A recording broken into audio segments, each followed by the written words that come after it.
मैं हूं अमीश देवगन। आज आर पार की टक्कर बैटल ग्राउंड से होगी, यानी एयरफील्ड से होगी। आप हैरान हो गए होंगे मुझे देखकर कि मैं इस समय कहां पर हूं। हालांकि मैं नीले अंबर के नीचे हूं, आसमान के नीचे हूं, लेकिन आसमान को भेदने वाली इस मशीन के सामने हूं जिसका नाम है HTT-40 और ये स्वदेशी है, भारत में बना है, भारत ने बनाया है, भारत के लिए बनाया है। यानी ये आत्मनिर्भर भारत का सबसे बड़ा सबूत है। Make in India, made in India की हम बात करते हैं, लेकिन आपके मन में सवाल होगा कि आज अमीश देवगन आप जमीन पे उतरे हैं और इस पायलट की ड्रेस में क्यों हैं? इस पायलट के एप्रन में आप क्यों हैं? इसका कारण है कि आज हम एक फाइटर जेट की ट्रेनिंग कैसे होती है ये आपको बताएंगे। इसकी पल पल की जानकारी हम आपको देंगे कि फाइटर जेट में कैसे ट्रेन किया जाता है। 200 घंटे की ट्रेनिंग के बाद कोई व्यक्ति पायलट बन पाता है, लेकिन ये सब कुछ हमें करना है चंद घंटों के लिए। हमारे लिए भी एक बड़ा चैलेंज है और हमें सिखाने वालों के लिए भी बड़ा चैलेंज है। हमारी पूरी ड्रिल हुई है पूरी सिक्योरिटी मेजर्स को ध्यान में रखते हुए और कई सिक्योरिटी ड्रिल्स को ध्यान में रखते हुए, मेडिकल चेकअप को करते हुए हम यहाँ तक पहुँचे हैं। थोड़ी देर पहले धूप थी, इस समय बादल है, हल्की हल्की बारिश भी पड़ रही है, लेकिन मैं ये आपको बता दूं कि आज हम टेलीविजन स्क्रीन के माध्यम से आपके पास वो चीज़ लेकर आएंगे जो शायद अभी तक आपने कभी नहीं देखी। और अंदर इस कैमरा, इस जेट में, इस एयरक्राफ्ट के अंदर, HTT-40 के अंदर GoPro कैमरा भी लगा है, जिसके माध्यम से आप अंदर क्या होगा, कैसे हम फ्लाइट में उड़ेंगे, कैसे हम नीचे उतरेंगे, कैसे हम टर्न करेंगे, वो सब कुछ आप देख सकते हैं। तो वाकई ये नज़ारा दिलचस्प होगा आपके लिए, मेरे लिए, हम सब के लिए। तो मैं इस चैलेंज को लेने के लिए तैयार हूँ अपने को पायलट के साथ, जिनका नाम प्रत्युष अवस्थी है। आप भी तैयार रहिए। स्टूडियो में बैठकर आर पार की टक्कर तो रोज ही देखते हैं, लेकिन इस बार हम अपने स्टूडियो से 2200 किलोमीटर दूर निकलकर दिल्ली से बेंगलोर पहुंचे।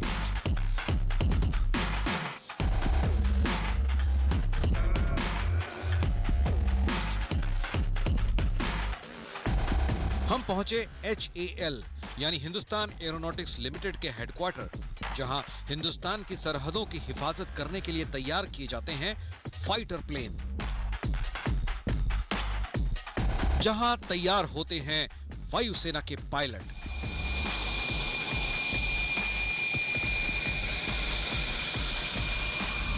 हमें भी मौका मिला HTT-40 में उड़ान भरने का। सरहदों पर उड़ान भरने के लिए हर पायलट को इस फाइटर ट्रेनी एयरक्राफ्ट की ट्रेनिंग पास करनी जरूरी होती है, जिसके बाद वो बनता है फाइटर पायलट।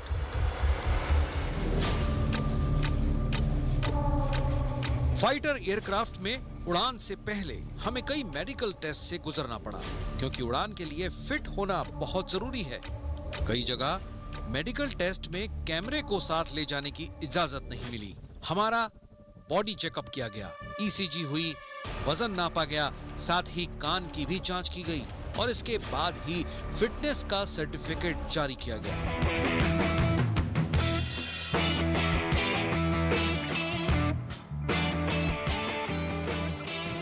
HAL के हेडक्वार्टर्स हम पहुंच चुके हैं और यहाँ से अब हम फ्लाइंग के लिए पूरी तरह से तैयार हैं और हमने सारी तैयारियां कर ली हैं। हमें ड्रिल बता दी गई है, हमारी एक ब्रीफिंग हो चुकी है, मेडिकल चेकअप हो चुका है और यहाँ से अब हम फ्लाइंग के लिए तैयार हैं। जो बहुत आसान चीज़ लगती है वो आखिरकार इतनी मुश्किल क्यों होती है, उसके लिए हर बारीक चीज़ देखनी क्यों पड़ती है, आज पहली बार हम आपको बताएंगे।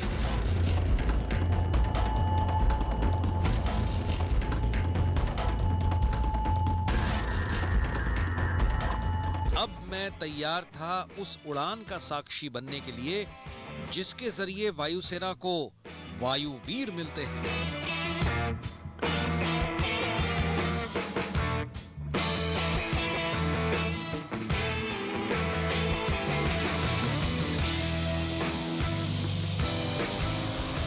और देखते ही देखते हम रनवे पर पहुंच गए।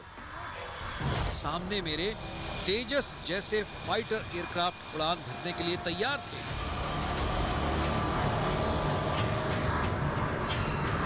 मेरे सामने HTT-40 एयरक्राफ्ट भी था जिसमें मुझे उड़ान भरनी थी। साथ में मेरे पायलट प्रत्युष अवस्थी थे। मेरे पायलट ने मुझे बताया कि क्यों फाइटर एयरक्राफ्ट उड़ाना बच्चों का खेल नहीं है। अगर चूक हुई तो जान पर भी बन सकती है। मेडिकल चेकअप के बाद, ब्रीफिंग के बाद, डीब्रीफिंग के बाद, सारे प्रोसीजर्स के बाद हम तैयार हैं अपने मिशन पे जाने के लिए। आपको पता लगेगा कि पायलट्स के लिए कितना मुश्किल होता है। हम इसमें लो फ्लाइंग भी करेंगे, मनूवरिंग भी करेंगे। तो हमारे पास इसमें इस HTT-40 में एक गोप्रो कैमरा भी है जो आपको अंदर के दृश्य भी दिखाएगा। जब हम फ्लाई कर रहे होंगे तो कैसा महसूस होता है, ये आपके लिए भी ग्राउंड जीरो की एक ऐसी रिपोर्ट है जो शायद आपने पहले कभी नहीं देखी होगी। मेरे साथ मेरे पायलट हैं प्रत्युष अवस्थी, साथ ही डायरेक्टर साहब भी है। अवस्थी जी, क्या लग रहा है आपको? आप हमें अब उड़ाएंगे थोड़ी देर में, यानी you will make us fly? हाँ, अमीश जी आज हमको फ्लाइंग के लिए ले जाएंगे जी। फ्लाइंग से पहले मैं आपको कुछ और ब्रीफिंग्स देना चाहूँगा। इसमें आज आपको मैं 2 प्रकार की इमरजेंसीज के बारे में ब्रीफ करूँगा, क्योंकि आप पहले कभी ऐसे किसी एयरक्राफ्ट में फ्लाई नहीं करें जो कि एरोबैटिक इन नेचर हो और जिसमें कि आप सीट से 4 पॉइंट सिस्टम से हार्नेस्ड हो और जिसमें आपको ऑक्सीजन वगैरह कनेक्टेड हो। अगर कोई ऐसी इमरजेंसी आई कि जिसमें हमको ज़मीन पे जहाज़ खाली करना पड़ा तो मैं आपको बताऊंगा कैसे आप अपनी इजेक्शन सीट से अपने आप को अलग करेंगे जी। कैसे आप अपने आप को अनस्ट्रैप करेंगे कैनोपी से खोल के, कैसे आपको जल्दी से जल्दी जहाज़ से बाहर आना पड़ेगा अगर कोई ऐसी इवेंचुअलिटी होती है तो। दूसरी इवेंचुअलिटी, अगर हम फ्लाई कर रहे हैं और एयरक्राफ्ट में ऐसी कोई तकनीकी खराबी आ जाती है जिसके के कारण हम जहाज़ को वापस नहीं ले आ सकते, तो हम अपने आप को कैसे बचाएंगे। इस सेफ्टी के लिए इस जहाज़ में इजेक्शन सीट्स हैं, बहुत ही एडवांस इजेक्शन सीट्स हैं और इजेक्शन सीट में किस प्रकार हैंडल पुल किया जाता है जिसके के बाद कैनोपी फटती है, कैनोपी फटने के बाद सीट एक के बाद बाहर निकलती हैं। पहले आपकी सीट बाहर निकलेगी, उसके बाद मेरी सीट बाहर निकलेगी। ड्रिल आपने अभी करा था थोड़ी देर पहले, तो अभी एक उसके बाद यहाँ पर आने के बाद हुआ, अब ये थर्ड ड्रिल होगा। ये थर्ड ड्रिल होगा जिसमें कि मैं आपको इजेक्शन सीट हैंडल कैसे खींचा जाता है इस बात की ब्रीफिंग दूंगा और उसके बाद क्या क्या प्रक्रियाएं होती हैं, किस प्रकार आपकी सीट रॉकेट मोटर्स के ज़रिए एयरक्राफ्ट छोड़ के बाहर चली जाती है और आपकी शरीर पे किस तरह के फोर्सेस आते हैं। आपको अपना सिर पीछे लगा के रखना होता है इजेक्शन के दौरान। उसके बाद पैराशूट खुलता है, किस प्रकार सीट आपसे अलग होगी, किस प्रकार आप पैराशूट के ज़रिए ज़मीन पे लैंड करेंगे। इस ब्रीफिंग के पश्चात मैं आपकी फ्लाइंग ब्रीफिंग करता हूं जिसमें कि आपको मैंने बताया आप लो फ्लाइंग करेंगे, आप एरोबैटिक्स करेंगे और उसके बाद आपको लैंडिंग के लिए लाएंगे। क्योंकि आपने तो फ्लाई करा हुआ है, तो आप क्या टिप देना चाहते हो हमारे व्यूअर्स को और मुझे? नहीं, बस आप अपने आप पर कॉन्फिडेंस रखिए जी। इसमें कोई प्रॉब्लम नहीं है। ये हमारा डिज़ाइन किया हुआ एयरक्राफ्ट है। जी। It is 100% safety and secured aircraft. इसमें कोई आपको दिक्कत नहीं होगी। बस आप इस एयरक्राफ्ट में आप उड़ने जा रहे हैं जो अगले 40 साल हर एक एयरफोर्स के पायलट्स इसी में स्टार्ट करेंगे अपनी ज़िंदगी।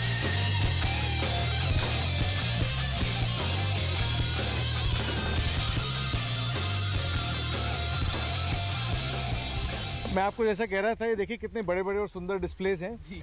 इन डिस्प्लेस पे आपको इस प्रकार की सारी इन्फॉर्मेशन मिल जाती है जो कि एक यंग ट्रेनी से लेके एक एडवांस पायलट के कॉकपिट में होती हैं जी।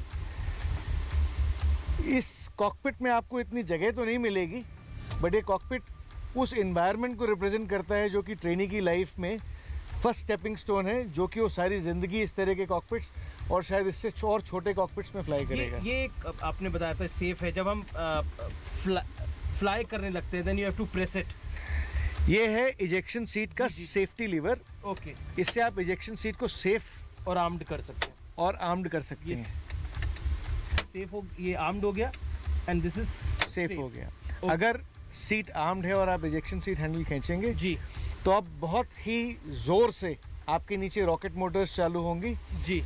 जैसे आपको हमने 2G और 3G समझाया था। जी जी। आप 17-18G से कॉकपिट के बाहर फेंके जाएंगे ताकि आप कोई भी डैमेज जो एयरक्राफ्ट को हो रहा है जी उस क्षतिग्रस्त एयरक्राफ्ट से आप दूर रहें।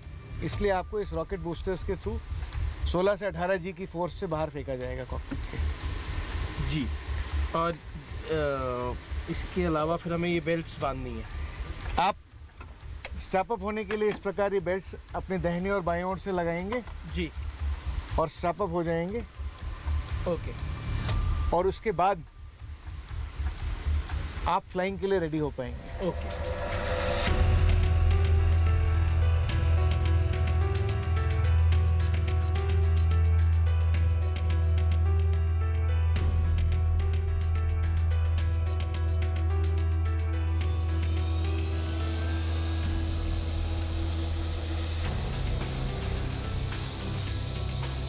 और देखते ही देखते हम आसमान की उड़ान भर रहे थे। हम जमीन से 22,000 फीट की ऊंचाई पर पहुंच चुके थे। अब फाइटर ट्रेनिंग एयरक्राफ्ट ने हवा में गोते खाना शुरू किया। कभी हमारा एयरक्राफ्ट आसमान में बादलों को चीरता हुआ निकला, तो कभी कलाबाजी करते हुए जमीन को छूने लगा। कभी पायलट एयरक्राफ्ट को उल्टा करके उड़ाते तो कभी इन्वर्टेड उड़ाते। उड़ान के दौरान कई बार हम पहाड़ों के करीब से भी गुजरे। अचानक पायलट ने एयरक्राफ्ट को आसमान में 90 डिग्री पर घुमा दिया। एयरक्राफ्ट बिल्कुल सीधा हो गया। मेरा वजन 1G से बढ़कर सीधा 5G पहुंच गया, यानी 5 गुना। दरअसल सामान्य स्थिति में वजन 1G होता है, लेकिन वर्टिकल फ्लाइट में ये 5G तक पहुंच जाता है, यानी मेरा वजन 70 किलो से बढ़कर सीधा 350 किलो के करीब पहुंच गया। अब हम रनवे पर लौट चुके थे। चेहरे पर मिशन पूरा होने का सुकून था।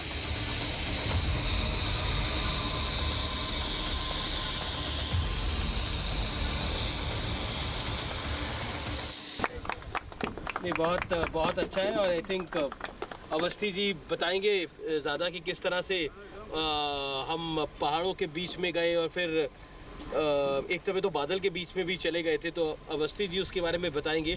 लेकिन इस समय मेरे कान बंद हैं और ज़्यादा सुनाई नहीं दे रहा, और ऐसा लगता है कि मतलब बहुत बहुत वज़न मेरे पे डाला गया है और मैं बहुत, जिसे कहते हैं, पानी की प्यास लग रही है। तो इस तरह का नहीं महसूस हुआ। लेकिन अवस्थी जी हैं, पानी की मुझे बड़ी प्यास लग रही थी, जैसा मैंने बताया। मुझे thank you for the water. Pratyush ज़्यादा बता पाएंगे। प्रत्यूष, अब आप बताइए, हम बादलों के बीच में से भी गए, हमने पहाड़ भी देखे, कितना जी हमने लिया और how I was. Amit ji, आज हमारा प्रयास ये था कि आपको इस प्रकार की फ्लाइंग दिखाई जाए जो आपने ना कभी देखी हो जी, ना आपको कोई सिविल एविएटर कभी दिखा पाएगा। जी।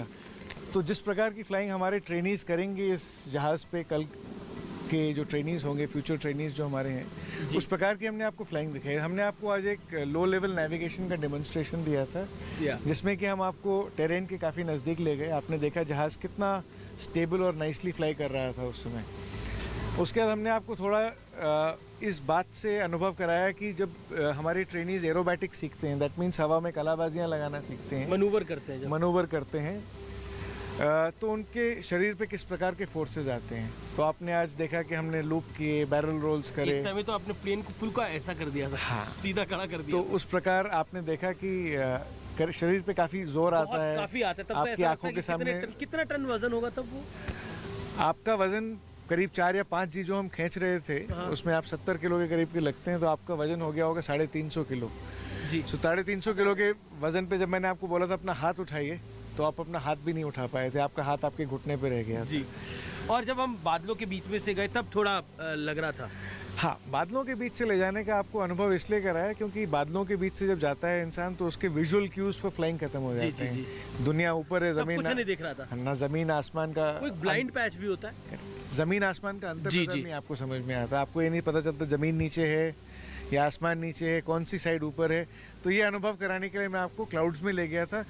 जब इंसान क्लाउड्स में, कोई पायलट क्लाउड्स में फ्लाई करता है, तो इंस्ट्रूमेंट्स के तो लो फ्लाइंग भी करी हमने थोड़ी। आपने लो फ्लाइंग करी, जो मैंने आपको बताया, लो लेवल नेविगेशन, जिसमें आप टेरेन के बहुत नज़दीक थे, बहुत करीब थे, और उसमें आपने अनुभव किया कि आपको ज़मीन जो दूर दूर से चीज़ें दिख रही थी, कुछ नहीं दिखता, सिर्फ जो आपके पास जब फाइटर पायलट्स भी फ्लाई करते हैं तब वो भी लो लेवल फ्लाइंग ही ज़्यादा करते हैं या हाई लेवल फ्लाइंग करते हैं? ये मिशन पे डिपेंडेंट होता है कि आप किस प्रकार का मिशन कर रहे हैं। तो लो लेवल मिशंस भी होते हैं, मीडियम ऑल्टीट्यूड भी होते हैं, हाई ऑल्टीट्यूड मिशंस भी होते हैं। हम लोग एयरफोर्स में कोशिश करते हैं कि कम टाइम में ज़्यादा सिखाएं, और जो बच्चे कैचअप नहीं कर पाते उनको हम तो ये अगर आप एयरफोर्स में जाना चाहते हैं, ये उन व्यूअर्स के लिए है जिनके बच्चे एयरफोर्स में जाना चाहते हैं, पायलट बनना चाहते हैं, तो आपको अपनी ग्रास्पिंग पावर जो है वो बहुत स्ट्रांग रखनी पड़ेगी। मतलब अगर आप जल्दी नहीं सीख पाएंगे तो फिर आपके लिए थोड़ा टफ होगा इसको क्रैक करना। I am right?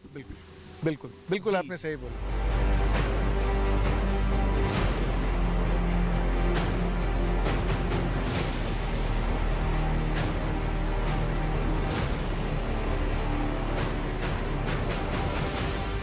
देश को आज़ाद हुए अमृत महोत्सव हम मना रहे हैं। इस देश में आत्मनिर्भर भारत, मेक इन इंडिया की बात होती है। हम HCL में मौजूद हैं, हमारे साथ डायरेक्टर डिज़ाइन अरूप चटर्जी इस समय मौजूद हैं। उनसे जानने और समझने की कोशिश करेंगे कि HTT-40 ये जो एयरक्राफ्ट है ये कितना महत्वपूर्ण है भारत के लिए, भारतीय वायुसेना के लिए, क्योंकि 75 साल हो गए भारत को आज़ाद हुए। ये अमृत महोत्सव हम मना रहे हैं, इसके क्या मायने हैं आपके दिलों में जब आप कहते हैं कि हम आत्मनिर्भर भारत की बात करना चाहते हैं, आत्मनिर्भर भारत की बात सुनना चाहते हैं, तो इसके क्या मायने हैं चटर्जी साहब? This aircraft is now totally cleared. हमने हर डॉक्यूमेंट अभी DRDO सेमिलैक को दे दिए हैं, and we got all the support from CEMILAC, from DGQA, from air force, जिन्होंने AST ग्रुप, जिन्होंने हमारे साथ ये फ्लाइट ट्रायल्स किए हैं, सब लोगों ने सपोर्ट किया है। और उसके बाद हमने अपना डॉक्यूमेंट सबमिट किया है। प्रोबब्ली नेक्स्ट 1 मंथ ये एयरक्राफ्ट की सर्टिफिकेशन कंप्लीट हो जाएगी।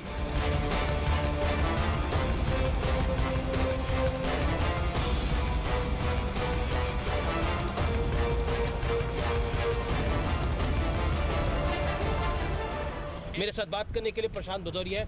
भदौरिया साहब, क्यों महत्वपूर्ण है ये जहाज़? बेसिकली यही वो जहाज़ है जिसपे सारे एयरफोर्स के ट्रेनर पायलट जो हैं वो अपनी पहली ट्रेनिंग करेंगे, अपनी पहली उड़ान भरेंगे जी। 40, आपने सही बताया, 40 साल बाद HAL ने अपना इंडिजिनस ट्रेनर दिया है। इससे पहले वाले ट्रेनर ग्राउंड हो चुके हैं और भारतीय वायुसेना को इसकी अत्यंत आवश्यकता है। ये जहाज़ हमने 5 साल में डेवलप किया है और हमारे पास इंडियन एयरफोर्स के 70 जहाज़ का ऑर्डर है जो हम सप्लाई करेंगे 5 साल के अंदर। तो अभी कुछ देर पहले हमने टेक्निकल टीम के साथ हमने आपको मिलवाया, लेकिन ये एक टेक्निकल टीम है जो लगातार ऑन ग्राउंड इस एयरफील्ड पे काम करती रहती है। जो 3 thumbs up for them. Hip hip hooray! Hip hip hooray! I for India! And how's the जोश? That's the point. बहुत बहुत शुक्रिया आप लोगों का यहाँ पर हमें इतना समय देने के लिए। Thank you so much. और आपका एयरक्राफ्ट उड़ा के मुझे बड़ा अच्छा लगा प्रशांत। Thank you.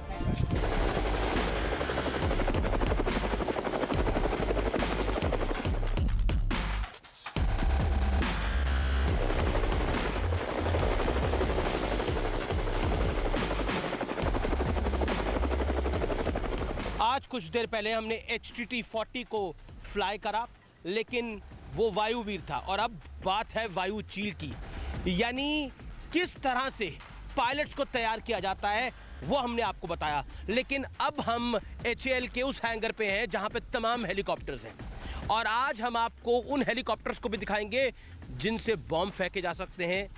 आज हम आपको उन हेलीकॉप्टर्स को भी दिखाएंगे जो कि लाइट कॉम्बैट हेलीकॉप्टर्स के नाम पर आते हैं। चेतक चीता हेलीकॉप्टर का आपने नाम सुना होगा। चेतक और चीता हेलीकॉप्टर को कौन सा हेलीकॉप्टर रिप्लेस कर रहा है, आज हम उसके भी दर्शन आपको कराएंगे, जो आत्मनिर्भर भारत की सबसे बड़ी निशानी है। फाइटर ट्रेनर एयरक्राफ्ट उड़ाने के बाद अब बारी थी उन हेलीकॉप्टर्स को जानने और समझने की जो युद्ध के दौरान दुश्मनों के छक्के छुड़ा देते हैं।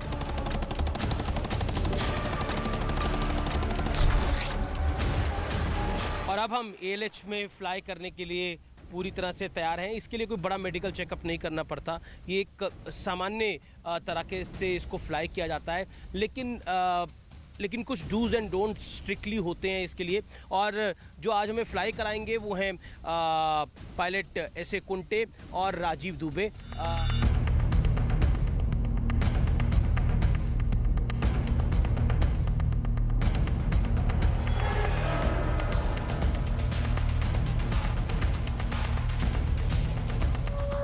मेक इन इंडिया का सबसे बड़ा उदाहरण एडवांस लाइट हेलीकॉप्टर भारत का स्वदेशी हेलीकॉप्टर है। युद्ध के समय सेना के लिए ये बहुत कारगर साबित होते हैं।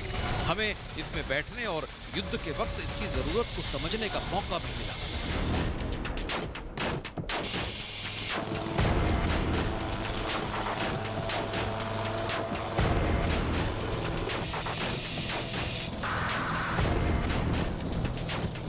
अब मैं उस हेलीकॉप्टर के पास हूं जिस हेलीकॉप्टर को देश देखना चाहता है, यानी व्यूअर्स आप देखना चाहते हो।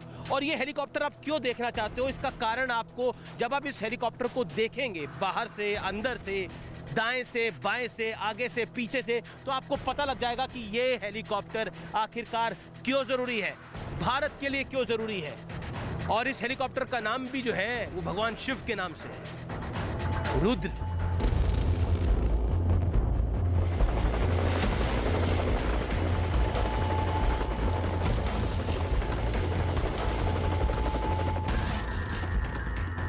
मैं इस समय रुद्र के सामने खड़ा हूं और इस हेलीकॉप्टर में गन्स भी हैं, कई सारी मशीन्स भी हैं। ये हेलीकॉप्टर बहुत महत्वपूर्ण है और इसी का एक वर्जन था जिसको उरी, इसी हेलीकॉप्टर के वर्जन को उरी जब हुआ था और उसके बाद हमने सर्जिकल स्ट्राइक करी थी। उस सर्जिकल स्ट्राइक में भी इसी हेलीकॉप्टर को इस्तेमाल किया गया था जब हम सैनिकों को वापस लेके आ रहे थे। इसकी ज़्यादा जानकारी हम चीफ टेस्ट पायलट से ज़रूर लेंगे और ये हेलीकॉप्टर वाकई आपके लिए बहुत महत्वपूर्ण है, जानना, देखना और समझना। लेकिन ये पहली बार टेलीविज़न स्क्रीन के इस पार आ रहा है। मैं हमेशा आर पार करता हूँ, आर पार की टक्कर करता हूँ, लेकिन असली आर पार ये करते हैं, असली आर पार ये करते हैं, ये लोहा लेते हैं जिसे हमारे सैनिक इस्तेमाल करते हैं।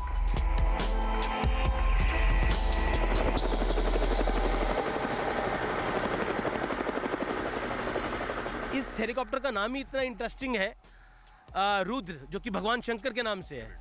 और अब आप इस हेलीकॉप्टर को तो देश देखना चाहेगा, हमारे व्यूअर्स देखना चाहेंगे और मुझे पता है कि जब हम इस हेलीकॉप्टर के बारे में बता रहे हैं तो एक मुझे तो याद आ रहा है कि जब हमने सर्जिकल स्ट्राइक करी थी, सर्जिकल स्ट्राइक के बाद भी क्या इस हेलीकॉप्टर का इस्तेमाल हुआ था सैनिकों को लाने के लिए, या फिर ध्रुव? वो तो ध्रुव था, वो ध्रुव का इस्तेमाल करा था, वो यूटिलिटी वर्जन, वो पूरा एक्सट्रिकेट करने के लिए उनको उस टाइम पे, एंड काफी उसका इस्तेमाल होता रहता है regularly. Okay. And operation area में ना आगे। तो व्यूअर्स के लिए आपने उरी फिल्म देखी होगी, विक्की कौशल और कैटरीना कैफ की, तो हालांकि शादी भी हुई है अभी, लेकिन आपने उरी फिल्म देखी होगी। उरी फिल्म के अंदर भी जब वो, आप उस फिल्म का मैं जिक्र इसलिए कर रहा हूँ कि उस फिल्म के अंदर जब सैनिक जा रहे होते हैं और उनको पिकअप करना होता है तो इसी के दूसरे वर्जन जो यूटिलिटी है ध्रुव, उसका इस्तेमाल हुआ था। I am right? Absolutely correct. It's one of the best platforms available combat helicopters in the world.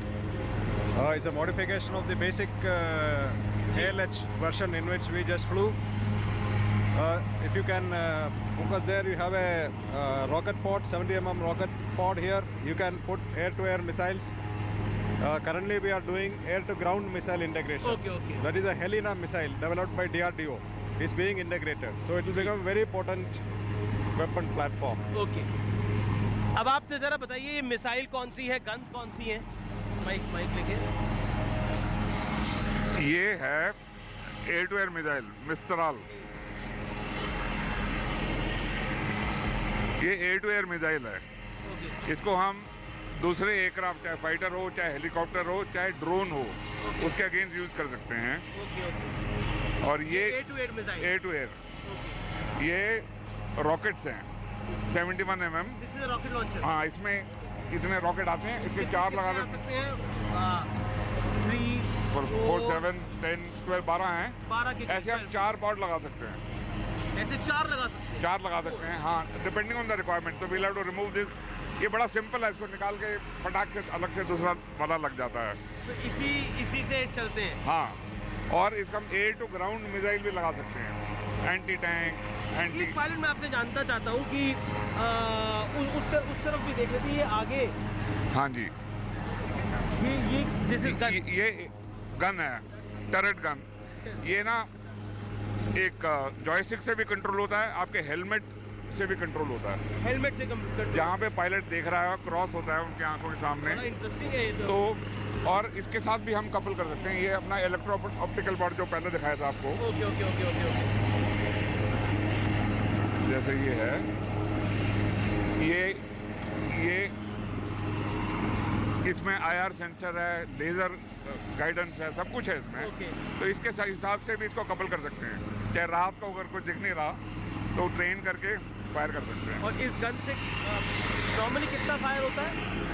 इसका रेट ऑफ फायर 200-300 के हिसाब से बड़ा वाला कार्ट्रिज है। डिफरेंट वेरिएंट्स हैं। ये इसमें फ्लेयर और शार्प है। अगर किसी ने इस जहाज़ पे मिसाइल दागा, एंटी एयरक्राफ्ट मिसाइल, तो ऑटोमेटिकली ना ये जो सेंसर वगैरह हैं, ये सेंस करके इसको ऑटोमेटिकली डिप्लॉय कर देते हैं। तो मिसाइल इस शाफ या फ्लेयर पे अट्रैक्ट होकर चला जाएगा, जहाज पे नहीं आएगा।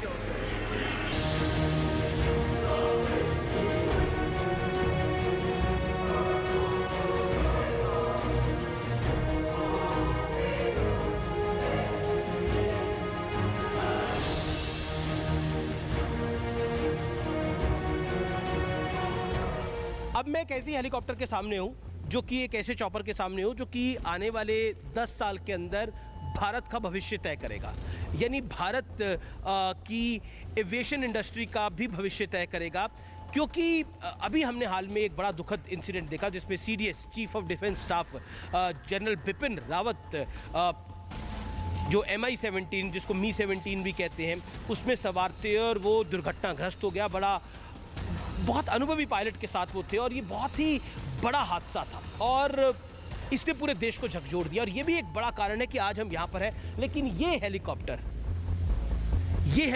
आने वाले दिनों में मी-17 MI-17 जो कि दुर्घटनाग्रस्त हुआ, क्रैश हुआ, उसको रिप्लेस करेगा।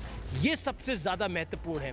8 से 10 सालों के अंदर अगर ऐसा होता है तो ये आत्मनिर्भर भारत के लिए, मेक इन इंडिया के लिए बड़ी गर्व की बात होगी कि एक विदेशी हेलीकॉप्टर को भारतीय हेलीकॉप्टर रिप्लेस करेगा। ये हेलीकॉप्टर मल्टी पर्पस हेलीकॉप्टर है। मेरे साथ चीफ टेस्ट पायलट हैं इस पर बताने के लिए। इस हेलीकॉप्टर का नाम क्या है, पहली बात। दूसरा, इसकी यूसेज क्या हो सकती है और ये कब तक शामिल हो सकता है, कब तक आ सकता है? देखिए, इसको हम इंडियन मल्टी रोल हेलीकॉप्टर बोलते हैं जी। ये जो हेवियर क्लास हेलीकॉप्टर उसको रिप्लेस करने के लिए ये बिल्कुल स्टेट ऑफ द आर्ट होगा। स्टेट ऑफ द आर्ट होगा। इसको मैं आपको अंदर से भी दिखाना चाहता हूँ कि कितना अच्छे से ये बना हुआ है जी।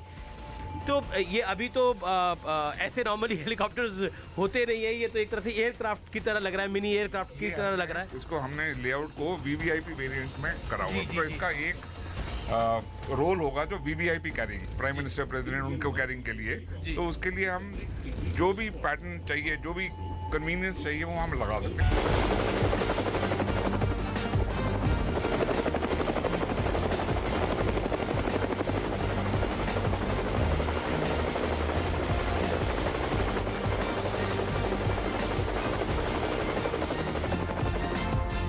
और अब मैं मौजूद हूँ लाइट कॉम्बैट हेलीकॉप्टर के पास। ये वही हेलीकॉप्टर है जिसको झांसी में प्रधानमंत्री मोदी ने एयरफोर्स को हैंडओवर किया और ये अपनी तरह का एक अनोखा हेलीकॉप्टर है जो कारगिल के युद्ध के बाद एयरफोर्स को भी लगा और HAL को भी लगा कि इस तरह का एक हेलीकॉप्टर होना चाहिए, इसीलिए ये नेसेसिटी है। और ये इस हेलीकॉप्टर की स्पेसिफिकेशंस क्या हैं वो हम जानेंगे कि आखिरकार युद्ध में खासतौर पर भारत जो अपने बॉर्डर्स को प्रोटेक्ट करता है वो हाइट्स में है, सियाचिन हो गया और इसके अलावा करगिल हो गया।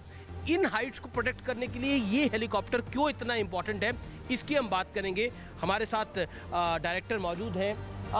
मैं आपसे जानना चाहता हूं कि ये हेलीकॉप्टर अभी कुछ दिन पहले प्रधानमंत्री मोदी ने भी झांसी में हैंडओवर किया एयरफोर्स को, इसकी ज़रूरत पोस्ट कारगिल वॉर हमें पता लगी।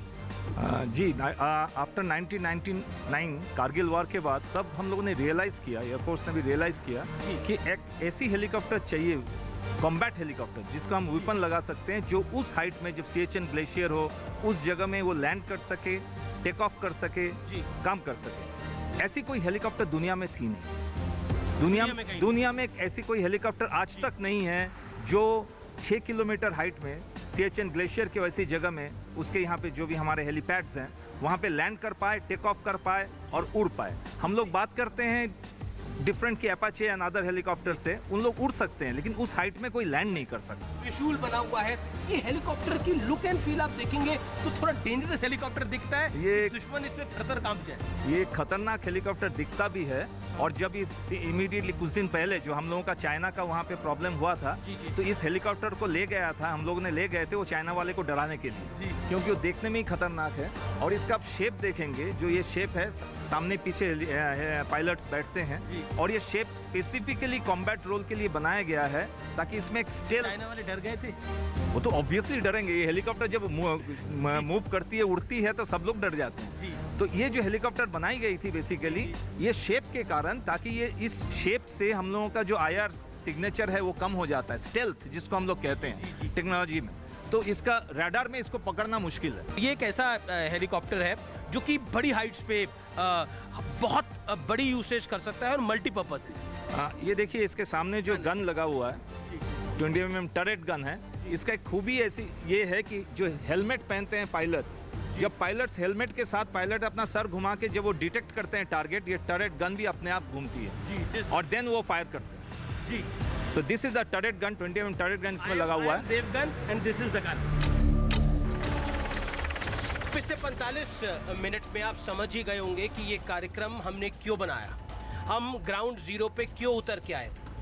वैसे तो हम स्टूडियो से डेली कार्यक्रम करते हैं, लेकिन ग्राउंड जीरो पे उतर के ये आपको समझाना जरूरी था कि भारत की काबिलियत, क्षमता, ताकत, कैपेबिलिटी बड़ी मजबूत है और बड़ी सॉलिड है। अगर साधारण शब्दों में बोले, बड़ी सॉलिड है। इसीलिए हमने आपको जब हमने HTT 40 को उड़ाया, जिस पे पायलट्स ट्रेनिंग करते हैं, ये बताने की कोशिश करी कि कितने घंटों की ट्रेनिंग के बाद पायलट्स ट्रेन होते हैं और कितनी कठिन वो ट्रेनिंग होती है, जिसमें हमारे पायलट अवस्थी थे। उसके बाद हमने आपको हेलीकॉप्टर दिखाया, वो हेलीकॉप्टर भी दिखाया जो करगिल तक गया, वो हेलीकॉप्टर भी दिखाया जिसने चाइना को डराया। मैं उस हेलीकॉप्टर में इसमें बैठा हुआ हूं जिसने चाइना को डराया। इसीलिए महत्वपूर्ण है हमारे लिए समझना, आपके लिए समझना, भारतवासियों के लिए समझना कि भारत की क्षमता अचूक है, भारत की ताकत अटूट है। इसीलिए सारे जहां से अच्छा हिंदुस्तान हमारा। जब हम आत्मनिर्भर भारत की बात करते हैं तो वो सिर्फ एक शब्द नहीं होता, वो एक भावना होती है। वो एक भावना होती है हर भारतीय की जो दिल से निकलती है। Made in India, make in India सामान्य बातें नहीं है, वो ऐसी बात है जो हर भारतवासी को, कोई भी आप कपड़ा भी लेते हैं तो उसको पलट के देखते हैं कहां बना हुआ है। सोचिए टेक्नोलॉजी एडवांसमेंट के इस दौर में, क्योंकि मैं बैंगलोर में हूं, बैंगलोर जो है वो IT हब भी कहा जाता है, IT कैपिटल ऑफ इंडिया भी कहा जाता है, लेकिन technologically we have arrived because जो हेलीकॉप्टर हम बना रहे हैं भारत के अंदर, ऐसे हेलीकॉप्टर दुनिया में कहीं नहीं बन रहे। इसलिए पिछले 45 मिनट आपको ये समझाना, बताना